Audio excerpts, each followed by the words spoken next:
Hello दोस्तों, स्वागत है आपका अपने यूट्यूब चैनल गोयल मैट्रिक्स पर। चैनल पर पहली बार आए हैं, सब्सक्राइब कर लीजिएगा, साथ ही बेल आइकन को प्रेस जरूर करिएगा जिससे नोटिफिकेशन आपके पास समय से पहुंच जाए। तो आज आपके 15 क्वेश्चंस रहेंगे कॉम्प्लेक्स एनालिसिस के। 1 से लेकर 15 तक के क्वेश्चंस मैंने इससे पहले वाली वीडियो में कराए थे। देन 15 क्वेश्चन आज आपके रहने वाले हैं। एंड फाइनली आपकी डेट भी आ चुकी है एग्जाम की और 4 दिन में आपका एग्जाम होना है। तो अब आपको अच्छे से मेहनत करने की जरूरत है। आप मानकर चलिए पूरा 1 महीना 20 दिन आपके पास बचे हुए हैं और जिनके एग्जाम 13-14 में है उनके पास तो पूरे 2 महीने बचे हुए हैं। लेकिन फिर भी आप 1 महीना 20 दिन मानकर चलें और उस हिसाब से अपनी तैयारी को अच्छे से करें और यही आपके पास समय बचा है। अब आप एक बार जितना भी आपने पढ़ा है आप उसका रिवीजन करें, देन इसके बाद मॉक टेस्ट जरूर लगाएं। तो यहाँ से आपको ये पता चल जाएगा कि आपके कितने मार्क्स आ रहे हैं। बाकी जो पेपर 1 है उस पर आपका स्पीड बनाना बहुत जरूरी है। तो पेपर 1 को आपको जरा भी लापरवाही नहीं करनी है। पेपर 1 के साथ उस पर आपको जरूर फोकस करना है क्योंकि बहुत सारा टाइम आपका उसमें जा सकता है और फिर पेपर 2 में भी टाइम चाहिए, इसीलिए दोनों में टाइम मैनेज करना मुश्किल पड़ेगा। तो इसके लिए यह है कि आप पेपर 1 पर तो कम से कम अपनी स्पीड अच्छी करें। बाकी जो पेपर 2 है उसको आप अच्छे से तैयार करें क्योंकि कैसा भी कोई भी मॉक टेस्ट इसके हिसाब से नहीं मिल पाएगा आपको, क्योंकि DSSB में ग्रेजुएशन लेवल के क्वेश्चन आएंगे और न्यू आएंगे। तो फिलहाल ये है, आप अपनी तैयारी को अच्छे से करें। पेपर 1 का मॉक टेस्ट आपको जरूर लगाना है, स्पीड आपको अपनी जरूर यहाँ पर मैनेज करके चलनी है। तो चलिए फिलहाल स्टार्ट कर देते हैं। क्वेश्चन नंबर 16 आपके सामने है एंड ये जो क्वेश्चन है नोट्स से लिए गए हैं एंड जो नोट्स हैं उसके लिए आप डिस्क्रिप्शन बॉक्स को चेक कर सकते हैं। तो सबसे पहले ये आपके सामने है क्वेश्चन नंबर 16। ये आपका लॉरेंट सीरीज है। तो ये जो सीरीज है इसमें पॉजिटिव पावर्स ओनली या फिर नेगेटिव पावर्स ओनली या फिर both positive and negative powers या फिर एक्सपोनेंशियल टर्म। तो आपको याद रखना है इसके लिए, अगर लॉरेंट सीरीज के बारे में पूछे तो इसकी जो पावर है वो नेगेटिव भी होती है पॉजिटिव भी होती है। तो इसका मतलब जो ऑप्शन नंबर सी है both positive and negative powers, ये बिल्कुल सही आंसर हो जाएगा। चलते हैं नेक्स्ट क्वेश्चन की तरफ। नेक्स्ट यानी कि क्वेश्चन नंबर 17। क्वेश्चन नंबर 17 है टेलर सीरीज इज वैलिड। जो टेलर सीरीज होती है वो वैलिड होती है, किसके लिए होती है? ऑप्शन है नियर एसेंशियल सिंगुलैरिटी या फिर region where function is analytic या फिर एट पोल या फिर एट ब्रांच पॉइंट ओनली। तो आपको ध्यान रखना है, अगर यहाँ पर आपसे टेलर थ्योरम के बारे में पूछता है तो इसका जो ऑप्शन नंबर बी है in region where function is analytic, जहां भी फंक्शन आपका एनालिटिक होगा। तो ऑप्शन नंबर बी बिल्कुल सही आंसर हो जाएगा। नेक्स्ट है क्वेश्चन नंबर 18। ये आपका द इंटीग्रल आपको 1/z dz दे रखा होगा सर्कल इक्वल्स टू, किसके इक्वल होगा? देखिए सर्कल की बात हो रही है तो आपको ध्यान रखना है सर्कल, और सिंपली आप यहाँ पे सर्कल का फॉर्मूला यूज कीजिए। 2πr होता है तो यहाँ पर 2πi डायरेक्ट ये फॉर्मूले से होता है, इसको आपको याद रखना है। तो द इंटीग्रल इसका जो होगा आपका किसके इक्वल होगा? 2πi। तो इसका यदि ऑप्शन देखें क्वेश्चन नंबर 18 का ऑप्शन नंबर सी बिल्कुल सही आंसर हो जाएगा। चलते हैं नेक्स्ट क्वेश्चन नंबर 19 की तरफ। क्वेश्चन नंबर 19 है sine z upon z as z is equal to 0 है रिमूवेबल सिंगुलैरिटी या फिर पोल ऑफ ऑर्डर 1 या फिर एसेंशियल सिंगुलैरिटी या फिर ब्रांच पॉइंट। तो आपको इसके लिए ध्यान रखना है साइन z अपॉन z है तो आपको पता है साइन z अपॉन z, वैसे इसकी वैल्यू अगर हम यहाँ पर दोनों जगह 0 0 यहाँ पर पुट कर दें, ठीक है 0 पे बोला है तो आपके सामने ये फॉर्म आएगी और ये आपको पता है फॉर्म कौन सी बन जाएगी आपकी, ठीक है। और ये आपका अगर लिमिट हक के तौर पर हम लेकर चले तो ये साइन z अपॉन z की वैल्यू 1 होगी। इन्फिनिटी यहाँ पर आपका इक्वल नहीं है, यानी कि एक तरीके से लिमिट तो एग्जिस्ट करती है लेकिन आपस में इक्वल नहीं होते हैं। तो ये बताया था मैंने आपका कौन सा है, रिमूवेबल सिंगुलैरिटी होता है। तो जो ऑप्शन नंबर कौन सा है इसका सही हो जाएगा? ऑप्शन नंबर ए बिल्कुल सही आंसर हो जाएगा। चलिए ये क्वेश्चन आपका हो चुका है, बढ़ते हैं नेक्स्ट क्वेश्चन की तरफ। नेक्स्ट क्वेश्चन नंबर 20 है आपका an isolated singularity called essential if, ठीक है। जो सिंगुलैरिटी होती है आइसोलेटेड सिंगुलैरिटी उसको एसेंशियल कब करेंगे, कब कहेंगे? यदि टेलर सीरीज कन्वर्स या फिर लॉरेंट सीरीज है इनफाइनाइट नेगेटिव पावर्स या फिर रिमूवेबल या फिर लिमिट एग्जिस्ट। तो आपको ध्यान रखना है जो क्वेश्चन नंबर 20 है इसका जो ऑप्शन नंबर बी है लॉरेंट सीरीज है इनफाइनाइट नेगेटिव पावर्स होती हैं तो तब आपको हम इसका एसेंशियल कह सकते हैं आइसोलेट सिंगुलैरिटी को, तो आपको याद रखना है। तो जो ऑप्शन नंबर बी है ये बिल्कुल सही आंसर हो जाएगा।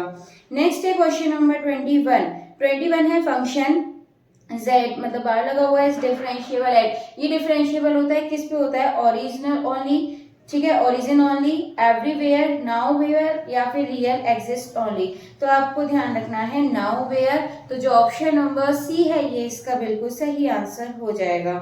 चलते हैं इसके बाद नेक्स्ट क्वेश्चन की तरफ। नेक्स्ट यानी कि क्वेश्चन नंबर 22 है function that satisfies Cauchy demand but not continuous, यानी कि एक फंक्शन है जो कि सेटिस्फाई करता है कॉची डिमांड को लेकिन वो कंटिन्यूअस नहीं है। तो इसके लिए आपको याद रखना है इज एनालिटिक या फिर not analytic, not defined, always constant. तो एनालिटिक के लिए जरूरी होता है कि वो कॉन्टिन्यूअस भी हो, तो फिलहाल कॉन्टिन्यूअस नहीं है, इसलिए जो ऑप्शन नंबर बी है नॉट एनालिटिक ये बिल्कुल सही आंसर हो जाएगा। चलिए इसके बाद चलते हैं क्वेश्चन नंबर 23 की तरफ। क्वेश्चन नंबर 23 है residue theorem is used for. ये क्वेश्चन आपसे पूछा जा सकता है जो रेजिड्यू थ्योरम होती है वो किसके लिए होती है, किसके लिए यूज होती है, लिमिट फाइंडिंग, काउंटर इंटीग्रेशन या फिर लाप्लास ट्रांसफॉर्मेशन या फिर डी फाइंडिंग जीरोस। तो इसका जो ऑप्शन नंबर बी है काउंटर इंटीग्रेशन, ये आपको याद रखना है। तो ऑप्शन नंबर बी बिल्कुल सही आंसर हो जाएगा। नेक्स्ट है क्वेश्चन नंबर 24। क्वेश्चन नंबर 24 है if F Z is analytic and bounded in C then आपको बताना है पॉलिनोमियल होगा, कांस्टेंट होगा, एंटायर होगा या फिर रेशनल होगा। तो आपको ध्यान रखना है यदि एफ जेड कैसा है, एनालिटिक है एंड बाउंडेड इन सी है देन आपका ये कैसा होगा, कांस्टेंट होगा। तो जो ऑप्शन नंबर बी है ये बिल्कुल सही आंसर हो जाएगा। नेक्स्ट है क्वेश्चन नंबर 25। क्वेश्चन नंबर 25 है द नंबर ऑफ जीरोस। आपको इसमें जीरोस बताने हैं, तो देखिए आसान है, z की power 4 plus 1 in complex plane आपको बताना है क्या होगा।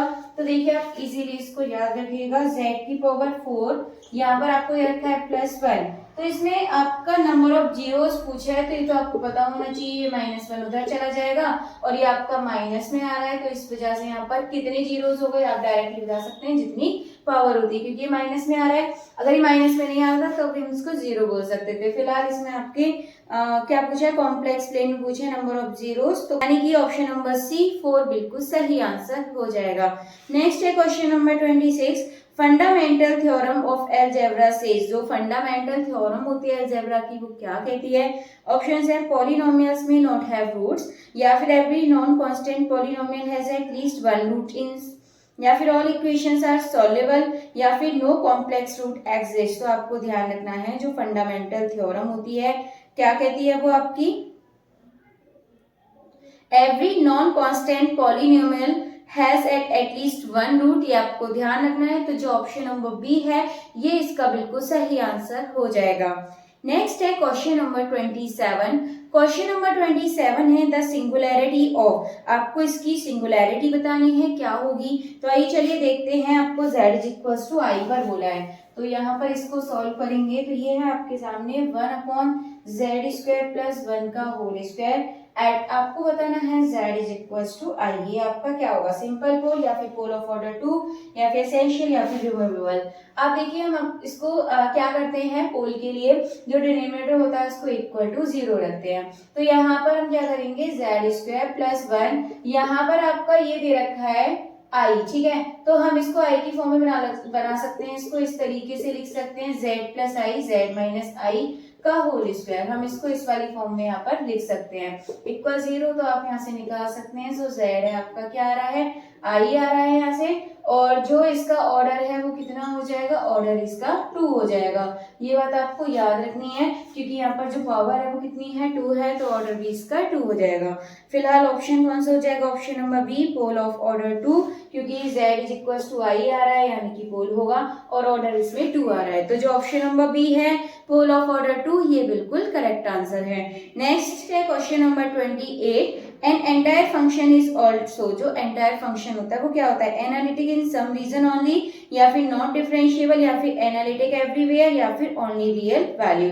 तो आपको ध्यान रखना है ये जो आपका एंटायर फंक्शन होता है ये एनालिटिक होता है एवरीवेयर। तो यहाँ से क्वेश्चन आपका पूछा जा सकता है। तो जो क्वेश्चन नंबर 28 है इसका जो ऑप्शन नंबर सी है ये बिल्कुल सही आंसर हो जाएगा।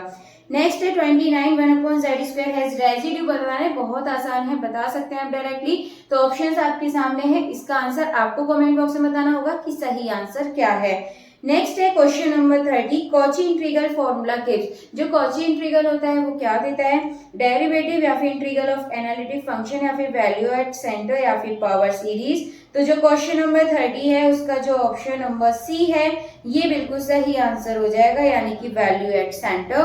तो चलिए फिर आपके जो टोटल 15 क्वेश्चंस हैं आपके हो चुके हैं एंड अभी तक आपके कॉम्प्लेक्स एनालिसिस के 1 से लेके 30 तक के क्वेश्चन हो चुके हैं। इसके बाद 31 से लेके 50 तक के क्वेश्चंस आपको नेक्स्ट वीडियो में देखने के लिए मिलने वाले हैं। तो चलिए फिर अभी चलते हैं, मिलते हैं हमारे नेक्स्ट वीडियो में आगे क्वेश्चंस के साथ। तब तक के लिए आप ज्यादा से ज्यादा वीडियो को लाइक कमेंट शेयर कर दीजिएगा।